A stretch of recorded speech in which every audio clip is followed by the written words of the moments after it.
Hello friends, माध्यमिक academy 2.0 का स्वागत है। तो आज मैं आपके लेके आई प्री बोर्ड एग्जाम का हिंदी का पूरा पेपर का सॉल्यूशन क्लास 10th का 2022। और ये आपका बोर्ड एग्जाम के लिए भी इक्वली इम्पोर्टेंट है। इससे पहले मैं बहुत सारे प्रीवियस ईयर के पेपर भी सॉल्व करवा चुकी हूँ, तो इससे आपको बहुत सारी हेल्प मिलेगी। तो चलिए फटाफट देख लेते हैं। और आपके हाथ में कॉपी और पेन जरूर होना चाहिए, क्योंकि इसके एक्स्ट्रा फैक्ट मैं आपको बताऊँगी, वो भी अपने आप में क्वेश्चन होते हैं। अगर आपने मेरे प्रीवियस वीडियो देखे होंगे तो आपको पता होगा। तो फटाफट देख लेते हैं। टाइमिंग 3 घंटे 15 मिनट आपको मिलते हैं। 15 मिनट आपको पेपर रीड करने के लिए मिलते हैं, बाकी ये पेपर करने के लिए। 70 मार्क्स का ये रिटर्न पेपर होता है। 30 मार्क्स आपको प्रैक्टिकल के मिलते हैं। क्लियर? ये मैं आपको बहुत बार बता चुकी हूँ। तो फटाफट आप देख लेते हैं सॉल्यूशन। और मैं आपको बार बार बोल रही हूँ, हिंदी को लाइटली बिल्कुल नहीं लेना, क्योंकि यही आपके वो सब्जेक्ट है जो आपके नंबर अच्छे गेन करा सकते हैं, अगर आपको परसेंट अच्छे बनाने हैं। एक पास होना और एक अच्छे परसेंट लाना दोनों में डिफरेंट होता है। तो फर्स्ट क्वेश्चन हमारा इसी पैटर्न पे आपको सेम मिलने वाला है यूपी बोर्ड के एग्जाम में। क्लियर? ट्रू फॉल्स ये आपको तभी होंगे जब आपको अच्छी तरह से रचनाएं जीवन परिचय याद होंगे, तभी आप इसमें आराम से एलिमिनेट कर पाएंगे। अब देखो, इससे मैं आपको बहुत सारे क्वेश्चन बताने वाली हूँ, तो आप अपने कॉपी पे नोट डाउन करते चलो।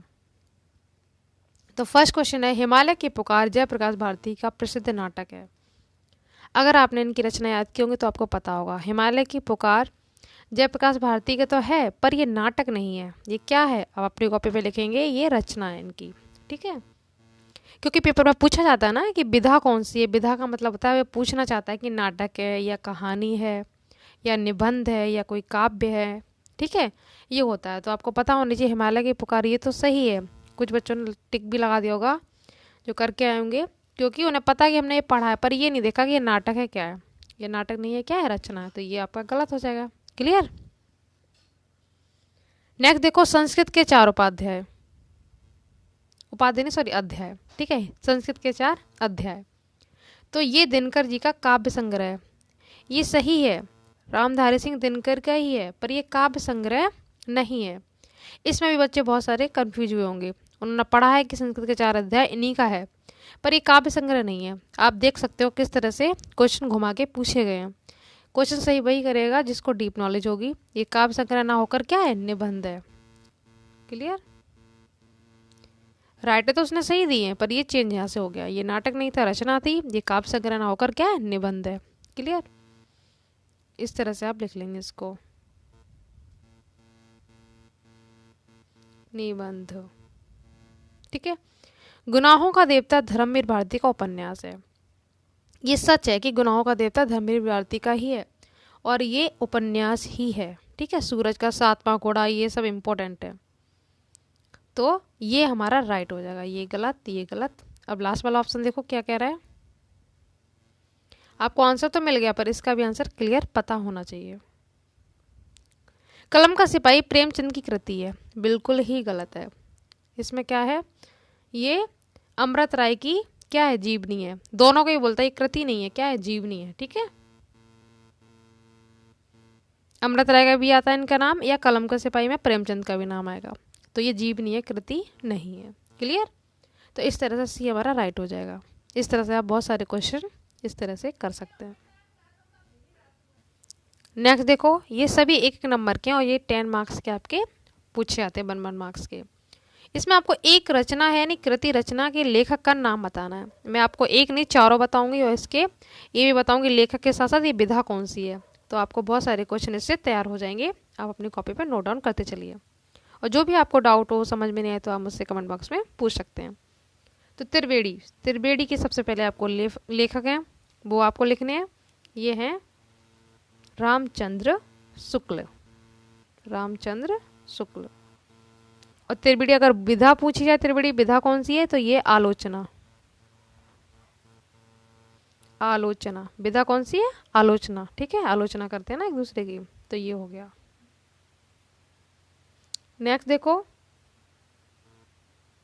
माटी की मूर्ति, माटी की मूर्तें। ये क्या है? ये रेखा चित्र है। ये रेखा चित्र है। विधा कौन सी हो गई? रेखा चित्र। आप देख सकते हैं एक क्वेश्चन से आपके 2 तैयार हो रहे हैं, और इसके लेखक क्या होंगे? राम वृक्ष बेनीपुरी, राम वृक्ष बेनीपुरी। ठीक है, और विधा कौन सी होगी? ये रेखा चित्र है। नेक्स्ट देखो, लहरों की राजहंस, ये क्या है? पहले तो इसके लेखक मोहन राकेश, इसके लेखक कौन है?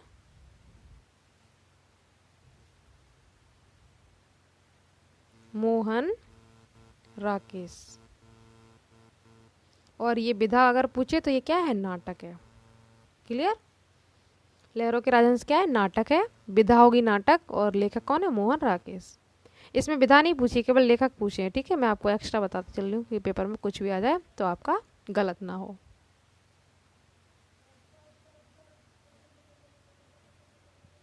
नेक्स्ट देखो, मेरी कॉलेज डायरी, ये किसका है? ये विधा तो आप यहाँ से समझ सकते हैं। विधा क्या है? ये डायरी है, ना कोई लेख, ना तो कहानी है, ना नाटक है, ना कोई जीवनी है। डायरी, विधा क्या हो गई? डायरी। और इसके लेखक हैं धीरेन्द्र वर्मा। धीरेन्द्र वर्मा। क्लियर? तो इस तरह से आपके बहुत सारे क्वेश्चन ऐसे बन गए, एक की जगह मैंने दो आपको एक्स्ट्रा बता दिए। पेपर का जो सॉल्यूशन करने में टाइमिंग कितनी भी लग जाए, पर आपको क्वेश्चन बहुत सारे कंप्लीट हो जाएंगे। तो वीडियो के एंड तक आपको जरूर रहना है। ठीक है, अगर टाइम दिया जा रहा है तो कोई तो वजह होगी, आपको नंबर भी तो इतने सिक्योर हो जाएंगे ना। और ये रचना तो ऐसी चीज़ है जो आपको इंटरव्यू में मिलने वाली है। तो अथाह सागर किसकी आलोचना है? आलोचना कृति है। इसने बता दिया विधा कौन सी है? ये आलोचना विधा हो गई, कृति का मतलब होता है रचना। तो अथाह सागर किसकी है? ये है जयप्रकाश भारती की। ठीक है, प्रेमचंद का ना फेमस पूछा था उपन्यास, ये आप लिख लो, गबन और गोदान, बहुत पूछे गए हैं। इनके दो फेमस उपन्यास है, गबन और गोदान। और रामचंद्र शुक्ल की बात करें तो मित्रता हो गया, एक चिंतामणि, ये भी इनका निबंध फेमस है जो कि आपके सिलेबस में मित्रता वाला है। ठीक है, कुरुक्षेत्र किसकी रचना है? चारों में से आपको बतानी है। तो ये है रामधारी सिंह दिनकर की। ठीक है, ये रचना रामधारी सिंह दिनकर की है।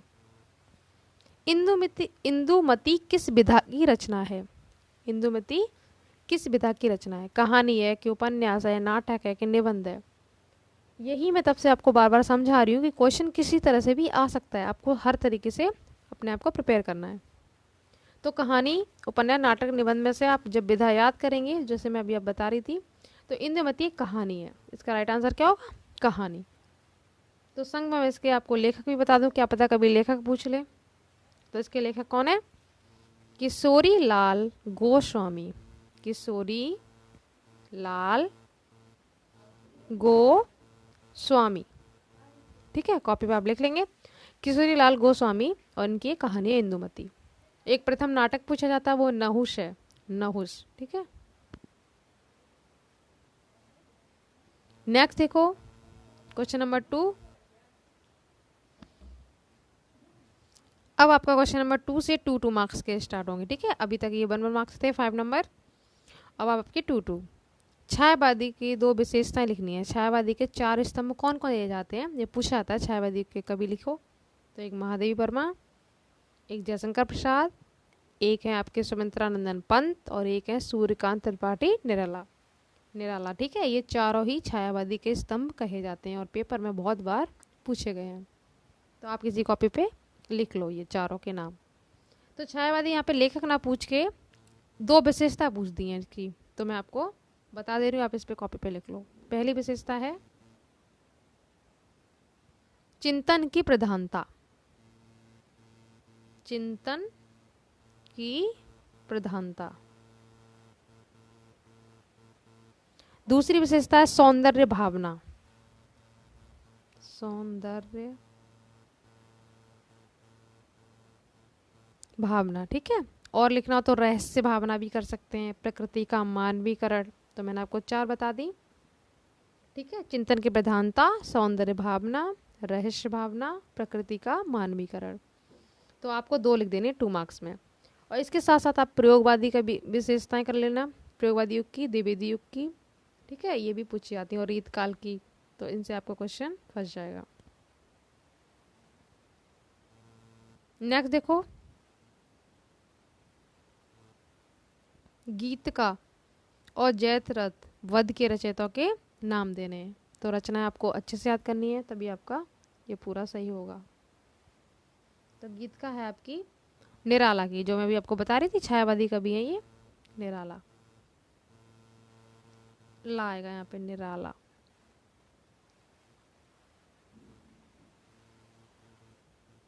निराला। और पूरा नाम इनका क्या है? सूर्यकांत, सूर्यकांत त्रिपाठी, तब आता है निराला। ठीक है, गीत का के तो लेखक ही हैं। और नेक्स्ट हमारी कौन सी थी? जयद्रथ वध, इसके हैं मैथिली शरण गुप्त, मैथिली शरण गुप्त।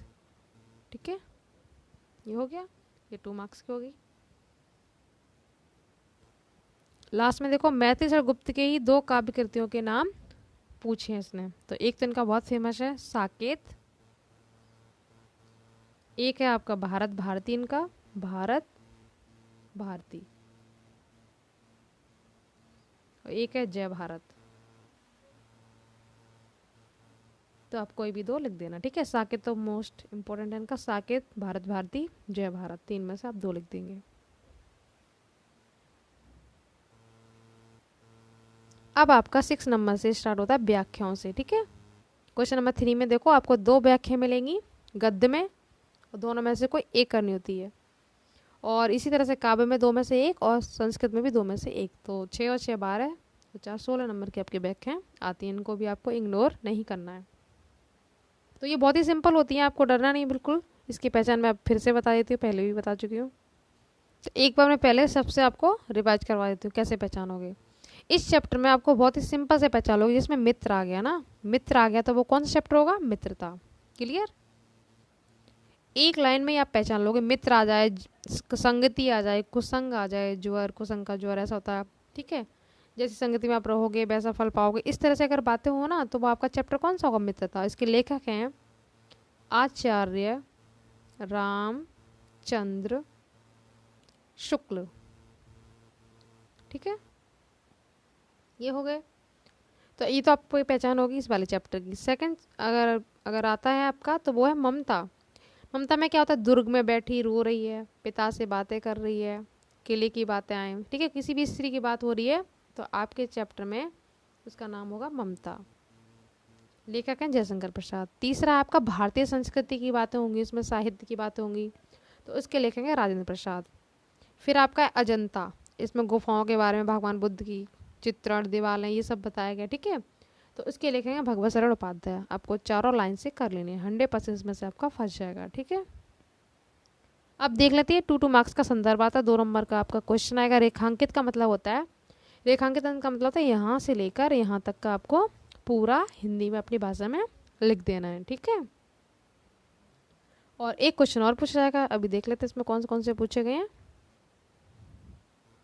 तो आप देख सकते हैं पहले क्वेश्चन में आपको संदर्भ पूछा गया। संदर्भ कैसे लिखते हैं? ये तो संदर्भ पूछेगा या पूछेगा पाठ का नाम या लेखक का नाम लिखिए। तो पाठ का नाम मैंने आपको बता दिया, मित्रता, और लेखक का नाम क्या है? आचार्य रामचंद्र शुक्ल। और संदर्भ पूछे तो कैसे लिखना है आपको? प्रस्तुत गद्यांश, ऐसे लिखेंगे, प्रस्तुत गद्यांश हमारी पाठ्य पुस्तक गद्य खंड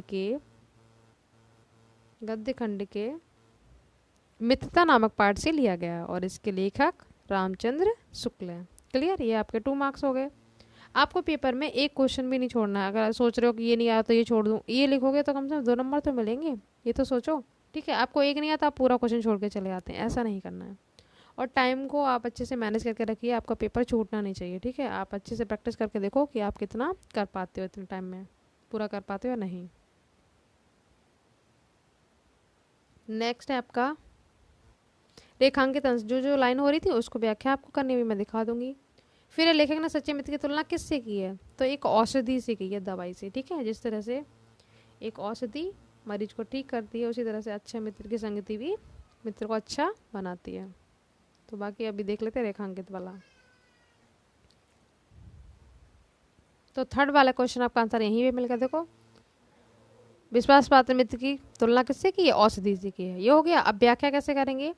यही आपको देना कि लेखक कहना चाहता है कि ये विश्वासपात मित्र जीवन की एक औषधि है, हमें अपने मित्रों से ये आशा रखनी चाहिए, ऐसे लिखेंगे कि वे उत्तम संकल्पों में हमें दृढ़ करें, मतलब मजबूत करेंगे। फिर हमारे दोषों और कमियां त्रुटियां मतलब कमियों से हमें क्या करेंगे, बचाएंगे। हमारे सत्य, पवित्रता और मर्यादा के प्रेम को पुष्ट करेंगे, ठीक है, मतलब और बढ़ाएंगे। ठीक है, जब हम कुमार्ग मतलब गलत रास्ते पर पैर रखेंगे या चलेंगे, तब वो हमें सावधान करेंगे। सचेत मतलब सावधान करेंगे। कौन? जो हमारे मित्र होंगे। ठीक है, इसीलिए आपको मित्र सोच समझ कर बनाने चाहिए आज के टाइम पे खासकर। ठीक है, क्योंकि आज का टाइम तो आपको पता ही है, कलयुग है, कभी कौन पलट जाए। तो मित्र की तुलना औषधि से की है और बताया कि किस तरह से वो हमारी हेल्प करेंगे, हमें सचेत करेंगे। ठीक है, हमें मजबूत बनाएंगे, हमारी कमियों को दूर करने की कोशिश करेंगे, मतलब हमारी कमियों को हमें बताएंगे। तो इस तरह से आपको यहाँ तक रेखांकित का लिख देना है। यही क्वेश्चन आपको सेम मिलेगा। रेखांकित मतलब समझ गए ना, जहाँ जहाँ अंडरलाइन है यहाँ से लेकर यहाँ तक को आपको लिख देना है। ठीक है, नेक्स्ट देख लेते हैं। नेक्स्ट देखो, आपको एक ही व्याख्या करनी है, पर मैं आपको दोनों बता रही हूँ, आपको जो अच्छे से लगे। देखो, इसकी पहचान आप खुद से करेंगे, मैं जस्ट आपको बताया था। तो आज विज्ञान मनुष्य के हाथों में अद्भुत और अतुट शक्ति दे रहा है। उसका उपयोग एक व्यक्ति और समूह के उत्कर्ष और दूसरे व्यक्ति और समूह के गिराने में होता ही रहेगा। इसलिए हमें उस भावना को जागृत करना चाहिए। ठीक है, त्याग भावना, प्रोत्साहन, नैतिक की बातें आएंगी। तो ये कौन सा चैप्टर हो गया? भारतीय संस्कृति। और इसके लेखक कौन है? डॉक्टर राजेंद्र प्रसाद। ठीक है, तो आप संदर्भ कैसे लिखेंगे? फिर से वही सेम रहेगा, बस लेखक और पाठ का नाम बदल जाएगा। प्रस्तुत गद्यांश हमारी पाठ्य पुस्तक गद्य खंड के भारतीय संस्कृति नामक पाठ से लिया गया है और इसके लेखक डॉक्टर राजेंद्र प्रसाद हैं। क्लियर? तो ये आपके संदर्भ हो जाएगा 2 मार्क्स का। बाकी क्या देख लेते हैं आगे का। सेम क्वेश्चन है, रेखांकित अंश की व्याख्या।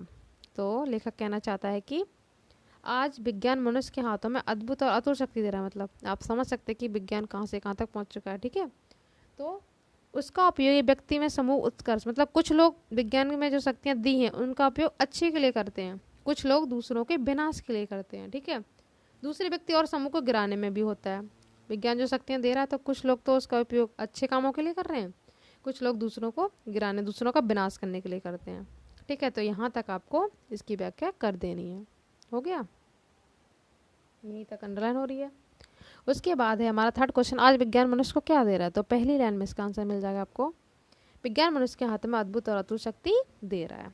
ये आपके हो गए। ठीक है, आई होप आपको समझ में आ रहा होगा।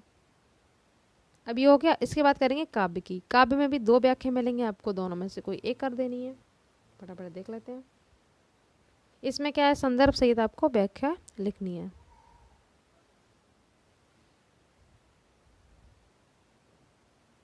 काव्य की पहचान कैसे करेंगे?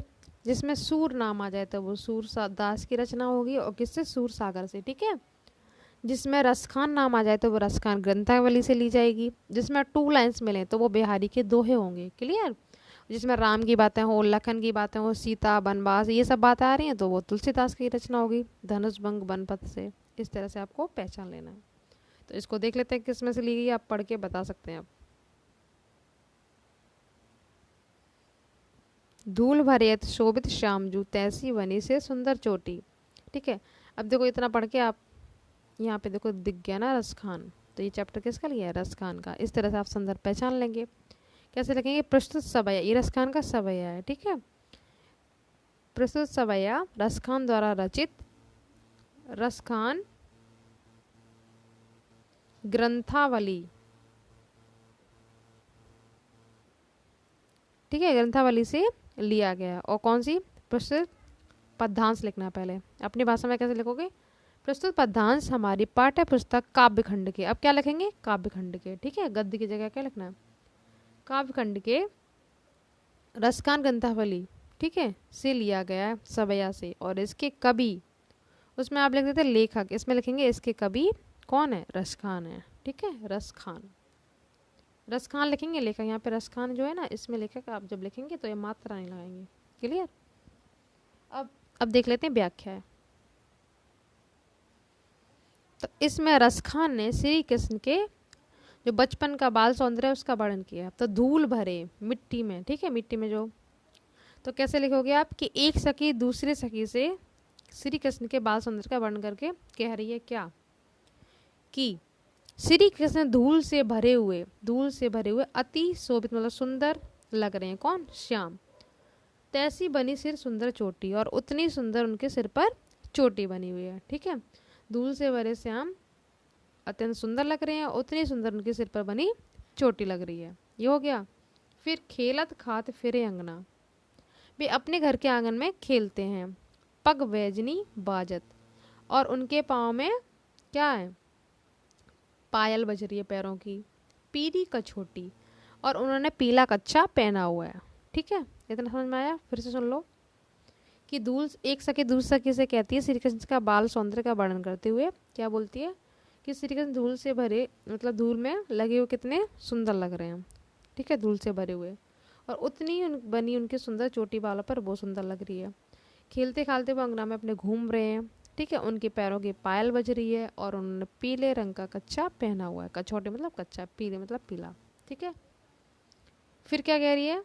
देखो, वाह छवि को रसखान बिलोकत, तो ये कहते हैं कि श्री कृष्ण की सुंदरता को देखकर कामदेव भी अपनी करोड़ों लीलाओं को न्यौछावर कर देते हैं। देखो, काम कला निज कोटि, कह रहे हैं कि श्री कृष्ण की ऐसी बाल लीलाओं को देखकर कामदेव भी अपनी कलाओं को न्यौछावर करते हैं। फिर उसके बाद बोलते हैं कि हे सखी, काक मतलब कौवा, कि कौवा कितना भाग्यशाली है, हरी हाथ से ले गया माखन रोटी, कि वो कौवा कि भाग्य कितना अच्छा है कि वो श्री कृष्ण के हाथ से मक्खन और रोटी ले गया है। इस तरह से वो इसकी आपको व्याख्या कर देनी है। ठीक है, फिर आपको ये अथवा में मिली है, इसको आपको पहचानना है। चाह नहीं मैं सुरबाला के गहनों के मैं गूंथा जाऊं, इम्पोर्टेंट है ये भी। चाह नहीं प्रेमी माला में बिंद प्यारी को ललचाऊं, तो ये आपको पहचाननी है। कौन सी है ये? बनमाली। तो ये है माखनलाल चतुर्वेदी की, और पोयम का नाम क्या? पुष्प की अभिलाषा। ठीक है, तो इसका आप संदर्भ कैसे लिखेंगे? प्रस्तुत पद्यांश हमारे पाठ्य पुस्तक काव्यखंड के पुष्प की अभिलाषा नामक पाठ से लिया गया। ठीक है, ये कविता है, उससे लिया गया, और इसके कवि कौन है? माखन लाल चतुर्वेदी, माखनलाल चतुर्वेदी। ये तो इसके कवि हो गए, लेखक नहीं, यहाँ पे कवि लिखेंगे। ठीक है, काव्य में। और कविता का नाम क्या था? पुष्प की अभिलाषा, मतलब पुष्प की इच्छा। अभिलाषा का मतलब क्या होता है? इच्छा। तो अभी आपको व्याख्या बताऊंगी कि अभिलाषा, पुष्प की जो इच्छा है वो क्या है। ठीक है,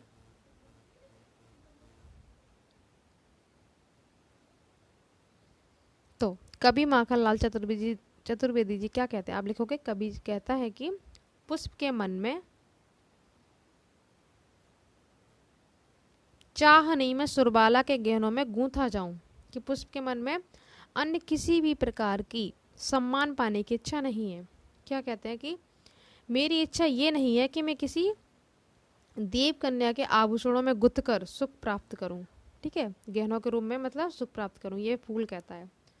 चाह नहीं प्रेमी माला में विद प्यारी को ललचाऊं, तो ये कह रहे हैं कि मेरी इच्छा ये भी नहीं है कि किसी प्रेमी द्वारा अपनी प्रेमिका के लिए बनाई की माला में बिंद कर प्रेमिका को आकर्षित करूं। ठीक है, ये भी कह रहे हैं कि मैं ये भी नहीं चाहता हूँ कि किसी की प्रेमी द्वारा उसकी माला में घुस जाऊं और उसकी प्रेमिका को आकर्षित करूं। ये हो जाएगा। उसके बाद चाह नहीं सम्राटों के सिर पर जो हूँ हार डाला जाऊं। अब कहते हैं कि मेरी इच्छा ये भी नहीं है, पुष्प क्या कह रहा है फूल बार बार, कि मेरी इच्छा ये भी नहीं है कि मैं सम्राटों के शवों पर चढ़ाया जाऊं। शव, ठीक है, जो मर जाते हैं उसको बोलते हैं ना, जो डेड बॉडी होती है उसको शव। कि फूल कहता है मेरी इच्छा ये भी नहीं कि सम्राटों के शव पर मैं चढ़ाया जाऊं हार बनकर। ठीक है, फिर चाह नहीं देवी के सिर पर चढ़ूं भाग पर रिठलाऊं। क्या कहते हैं कि मैं ये भी नहीं चाहता कि मैं देवी देवताओं के मस्तक पर चढ़कर अपने भाग पर इठलाऊं या घमंड करूं या अभिमान करूं। ठीक है, वो ये भी नहीं चाहता फूल कि मैं देवी देवताओं के ऊपर सिर पर या पैरों पर मतलब जाऊं। ठीक है, तो ये भी नहीं चाहता कि मस्तक पर चढ़कर अपने भाग पर अभिमान करना, ये भी नहीं चाहता फूल। ना सब पर चढ़ना चाहता है, ठीक है, ना ही किसी के गले में आभूषण के रूप में रहना चाहता है। तो इस तरह से आप कर सकते हैं। यहाँ पे लास्ट में फिर क्या बोलता है, फूल की इच्छा क्या है वो भी तो आपको पता होनी चाहिए। अच्छी पोयम है ये। मुझे तोड़ लेना बनमाली, उस पथ में देना तुम फेंक, मातृभूमि पर सी चढ़न जिस पथ जाए वीर अनेक। तो ये फूल की इच्छा क्या थी कि फूल जो कहता है, हे माली तुम मुझे तोड़कर उस रास्ते में फेंक देना, पथ मतलब रास्ता, बनमाली मतलब माली, हे माली तुम मुझे तोड़कर उस रास्ते में फेंक देना जहाँ पर, जिस मार्ग से देश के वीर जवानों की टोलियां अपनी जन्मभूमि की रक्षा के लिए प्राणों की आहुति देने के लिए जाएं, उस रास्ते में फेंकना है। ठीक है, तो इस प्रकार पुष्प क्या करता है, बलिदान के मार्ग में स्वयं को अर्पित करना चाहता है। ठीक है, तो आप समझ गए होंगे, इस तरह से कर लेना है आपको। अब आपको क्या करना है, एक जीवन परिचय करना है। जीवन परिचय आपको इम्पोर्टेंट 2 नंबर का जीवन परिचय लिखना होता है। उनकी डेट, जन्म कहाँ हुआ, गांव का नाम, पढ़ाई कैसे की, मम्मी पापा का नाम, ठीक है, गुरु का नाम, किसी के बचपन का नाम, फिर आपको 1 नंबर की रचना लिख देनी है। तो आपको शुक्ल, राजेंद्र प्रसाद, जयशंकर तीनों ही कर लेने, इंपॉर्टेंट है ये। शुक्ल, राजेंद्र प्रसाद ये भी इम्पोर्टेंट है। इनकी रचनाएं जयशंकर प्रसाद की बहुत सारी हैं। आंसू है, लहर है, झरना है, आप इनको लिख लो। ठीक है, नाटक स्कंदगुप्त, चंद्रगुप्त, ये इनके नाटक हैं। और ममता इनकी कहानी है, आंधी, इंद्रजाल, ये सब इनकी कहानी बहुत सारी हैं। राजेंद्र प्रसाद का तो आपका ये हो गया भारतीय संस्कृति। ठीक है, और उसके बाद आपको कवि में जीवन परिचय कौन कौन से करते हैं, काव्य में एक सूर और तुलसीदास, इनमें से आपको एक डेफिनेटली बोर्ड एग्जाम में मिल जाएगा। इसी तरह से इनमें से मिल जाएगा, शुक्ल, राजेंद्र इंपॉर्टेंट है, ये तीनों कर लेने हैं। सूरदास, तुलसीदास और बिहारी लाल, ये तीनों कर लो, आपका डेफिनेटली आ जाएगा। इनकी रचनाएं सूरदास की क्या है, सूर सागर, सूर सारावली और सूर साहित्य लहरी। ठीक है, बिहारी लाल की एक ही रचना है, बिहारी सतसई, बिहारी सतसई। इनकी फेमस है पल्लव है, गुंजन है, बीड़ा है, चिदम्बरा है, ये इनकी रचना है। पल्लव, गुंजन, बीड़ा, चिदम्बरा, युगबाड़ी, युगांत, बहुत सारी हैं पंत जी की भी। ठीक है, कला और बूढ़ा चांद फेमस है, इंटर में भी मिलेंगे ये।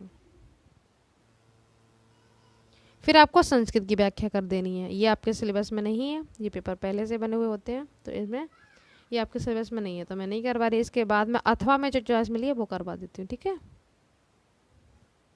संस्कृत में आपको जीवन सूत्राणी के सभी श्लोक कर लेने हैं, जीवन सूत्राणी का ही श्लोक है। ठीक है, और वाराणसी चैप्टर की व्याख्या कर लो, भारतीय संस्कृत की कर लो। संस्कृत में भी भारतीय संस्कृत चैप्टर है और गद्य में भी है, तो आपको इन 3 चैप्टरों की कर लेनी है, आपका 100% फंस जाएगा। एक श्लोक आएगा, एक चैप्टर में से देगा। तो 7 प्रवस्तो मित्र भार्या मित्र गृह सता आतुरस्य विषणा मित्रम दानम मित्रम मर्षता।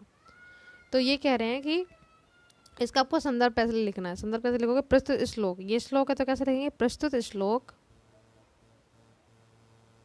हमारी पाठ्य पुस्तक संस्कृत खंड के जीवन सूत्राणी नामक पाठ से लिया गया है, और यहाँ पर यक्ष द्वारा पूछे गए प्रश्न और युधिष्ठिर द्वारा दिए गए उत्तरों का वर्णन है। ठीक है, यक्ष ने क्वेश्चन पूछे थे, युधिष्ठिर ने इसके आंसर दिए थे। आपने कहानी सुनी होगी, इसमें पूल होता है, तालाब बना होता है, यहाँ पे पांडव जा रहे होते, चारों थे, युधिष्ठिर नहीं थे। तो तालाब में यक्ष ने अपना रूप बदल कर, जो यम थे ना, उन्होंने अपना यक्ष का रूप रख के उनका परीक्षा लेनी चाहिए थी।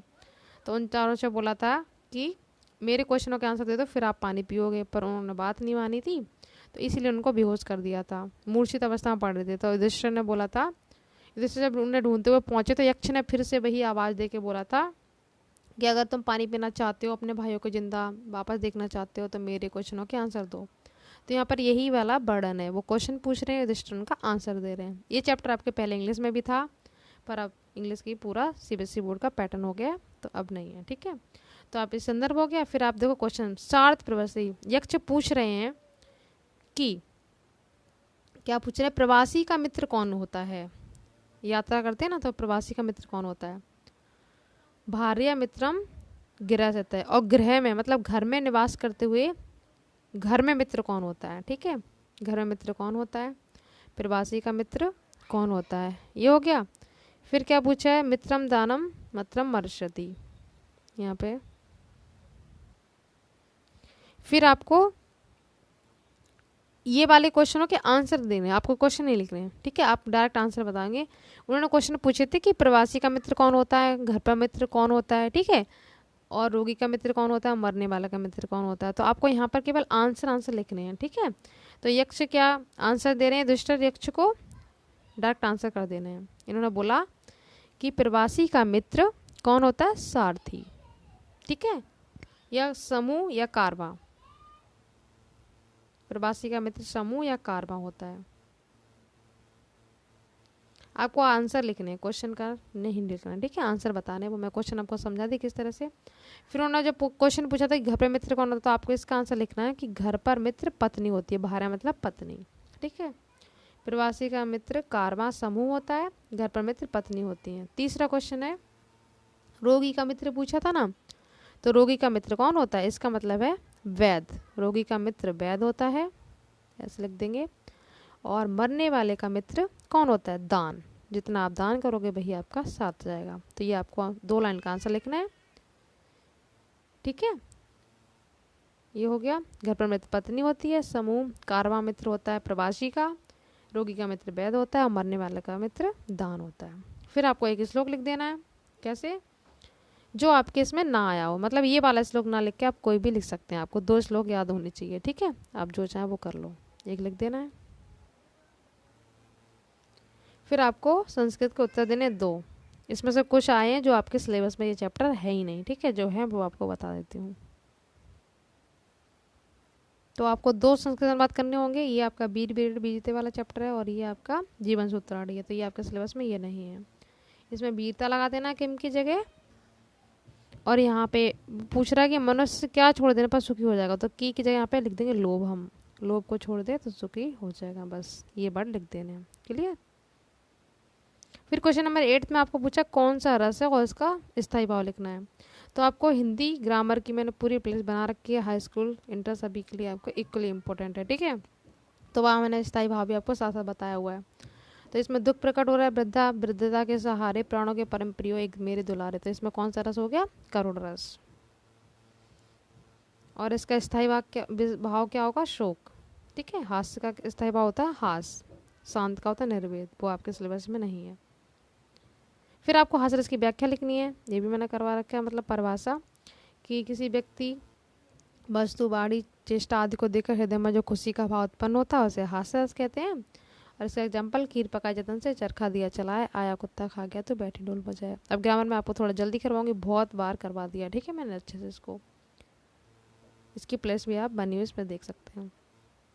उपमा क्या होता है, इसे इंग्लिश में सिम्बली कहते हैं। किसी वस्तु या व्यक्ति की तुलना किसी दूसरे व्यक्ति या वस्तु से उसके समान गुणों के आधार पर की जाती है, ठीक है। एग्जाम्पल है पीपर पात सरस मंडोला, ये भी मैंने करवा रखा है, पीपर पात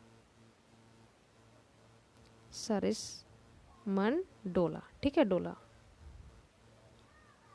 रूपक क्या होता है, जहाँ उपमेय में उपमान की संभावना, यहाँ पे संभावना नहीं होगा, संभावना होता है उत्प्रेक्षा में, क्या करेंगे, जहाँ उपमेय में उपमान का भेद रहित आरोप हो वहाँ पर रूपक अलंकार होता है, ठीक है। और एग्जाम्पल क्या है, चरण कमल बंधो हरिराई, ठीक है, चरण कमल बंधो हरि राई, ये हो जाएगा, क्लियर। फिर सोठा में आपको क्या लिख देना है कि पहले और तीसरे में 11-11 है तथा दूसरे और चौथे में 13-13 मात्रा होती हैं, उसे सोठा कहते हैं, ठीक है।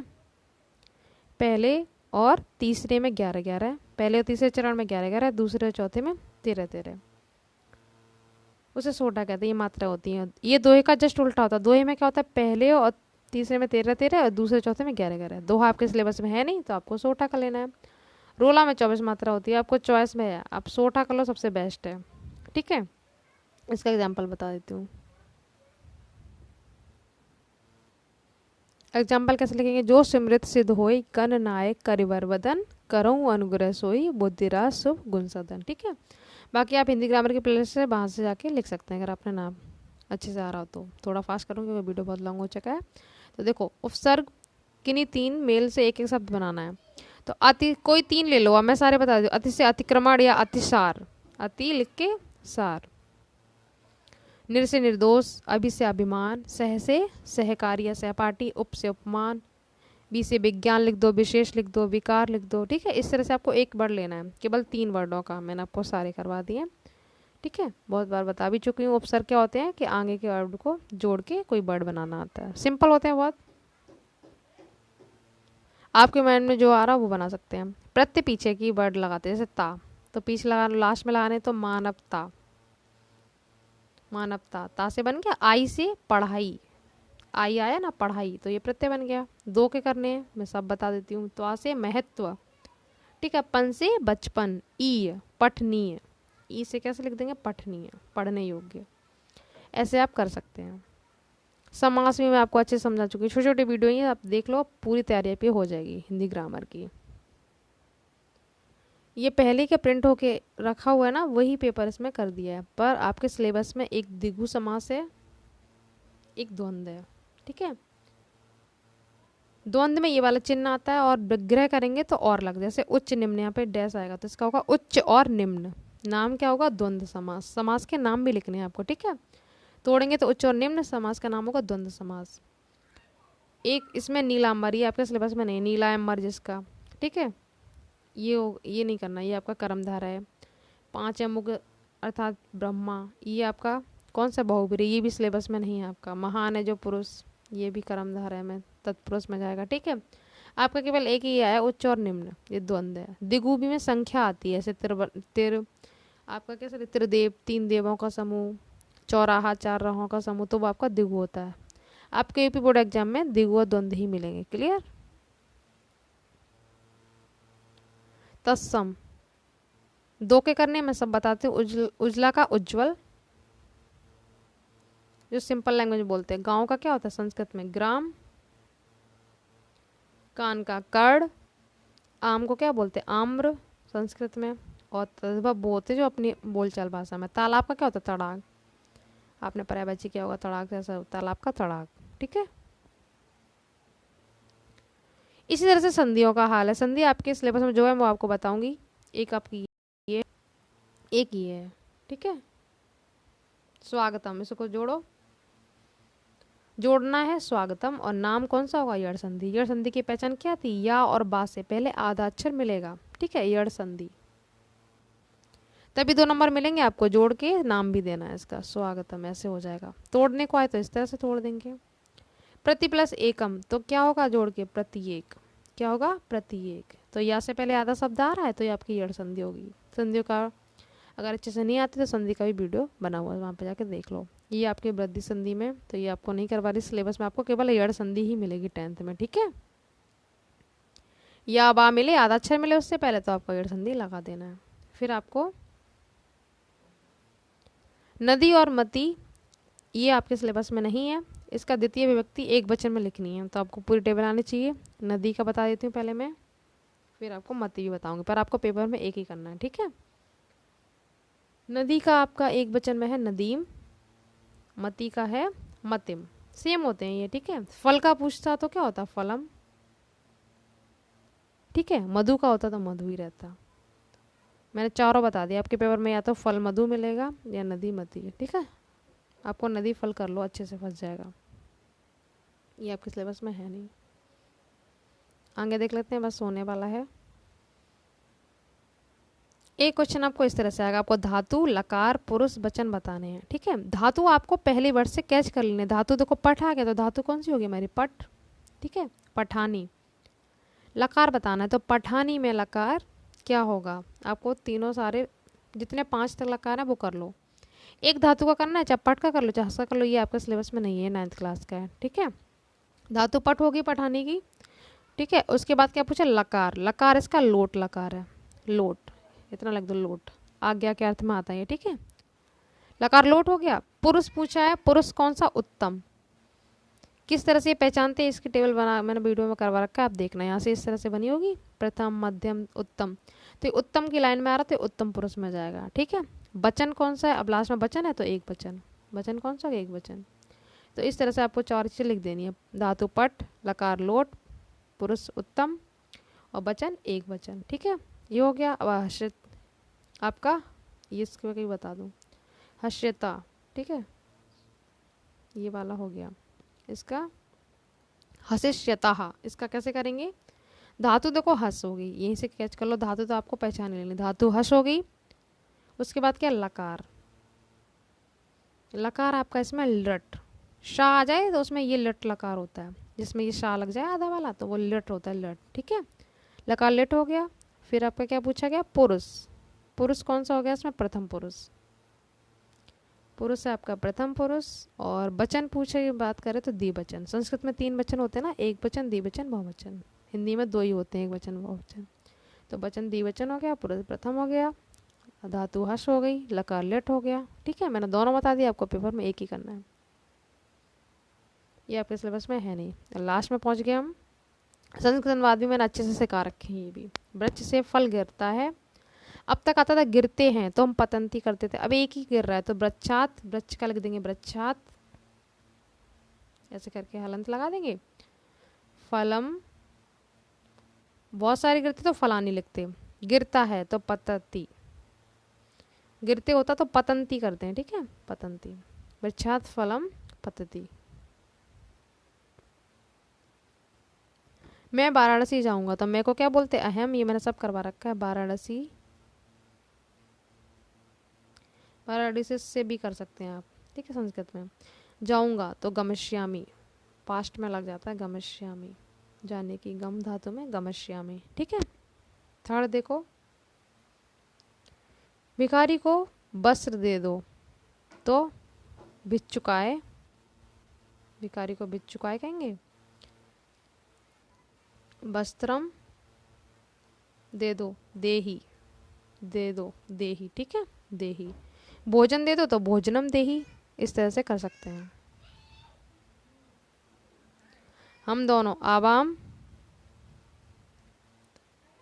गेंद से खेलते हैं तो कंदुकेन, गेंद को कहते हैं। आवाम कंदुकेन क्रीडिष्यावः, क्रीडिष्यावः, ठीक है, खेलते हैं। इस तरह से आपको हो जाता है कंप्लीट। लास्ट में ऐसे आपको ऐसे जो अच्छा लगे वो लिख दो बना के। फिर इस तरह से आपको एक बहुत सारे मिलेंगे आपके सिलेबस में, यूपी बोर्ड में मुक्त दूध चल रहा है, इसमें से एक सेक्शन आपको कर लेना है। सर्ग 5 याद कर लो, ठीक है, या गांधी जी का चरित्र चित्रण कर लेना है आपको, देशभक्त, राष्ट्रभक्त, ये आपको हेडिंग डाल के कर लेना है सिंपल से। नहीं आए तो आप मुझसे कमेंट बॉक्स में पूछ सकते हैं, मैं आपको अलग से वीडियो में समझा दूंगी।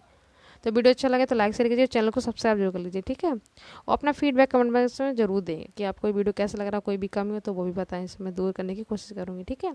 ग्रामर मैंने आपको फास्ट थोड़ा सा इसलिए बताया कि बहुत बार आपको करवा चुकी हूँ, इसकी प्लेलिस्ट भी बनी हुई है, इस पर जाकर आप देख लो।